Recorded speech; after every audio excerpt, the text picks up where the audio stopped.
but because I'm saying this because I was just gonna mention the game Bloodborne. Oh yeah, which you could talk about for hours. You could talk about that game.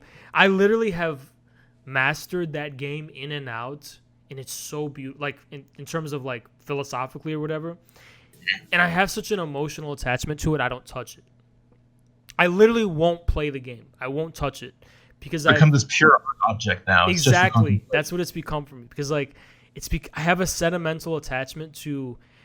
Listen, Kojima's perspective, I see it as an Asian critique of European modernity. I find it so beautiful. Bloodborne. It's literally, Death Stranding is my favorite game ever. Obviously, you know that. Because I sent you that fucking 30-page, tirade or whatever. I enjoyed it. Oh, yeah? I thought it was good. Yeah, I thought it was great.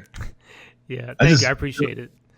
I got totally burnt out and just did not play Death Stranding anymore. And so I was like, I can't write anymore. Man. I played it and I actually ended up playing it and like I became so enthusiastic and like fucking high from playing it. I love the look of that game though. The That's what I'm saying. Yeah, I loved it. And I love how sentimental it is too. I'm like, it's almost like the Rush reviews, like everyone's just crying all the time, and I'm like, don't you want to cry in a beautiful field in the future and contemplate, just desolation for a while? Listen, Why man, not? like I didn't cry, but like my heart cried when I was playing. Yeah, you know what I mean? Like, playing Death Stranding, it literally. Listen, it came at such a beautiful time, November 2019. Yeah. It's like I felt like the game summed up a conclusion, the spirit of the epoch, of the era. To me, Death Stranding was the culmination of an age or an era.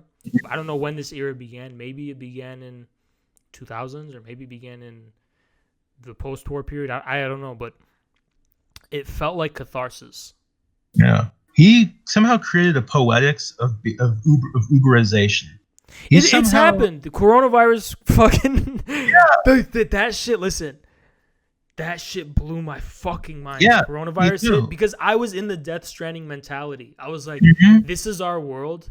I have to think to myself though, like in November, why was I thinking this is our world when it didn't happen until recently, Yeah, well, because it's like I remember thinking Death Stranding is the future because I'm like everyone's indoors, you don't even see them, you see their holograms and you're delivering shit to them. Your thing, the pod and eat bugs thing that you wrote. Yeah.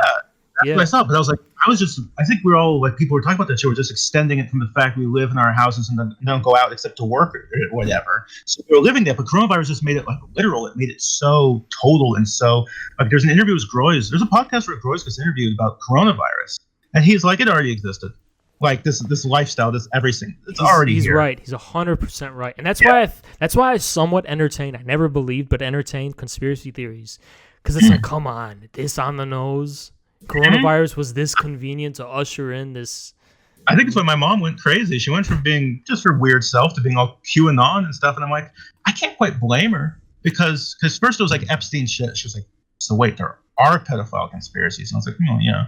And then this happened and she's like, fuck it. All bets are off. And she picked, her conspiracy. But a lot of people are having that journey right now because it's too perfect. It's too good. Yeah, it's too convenient.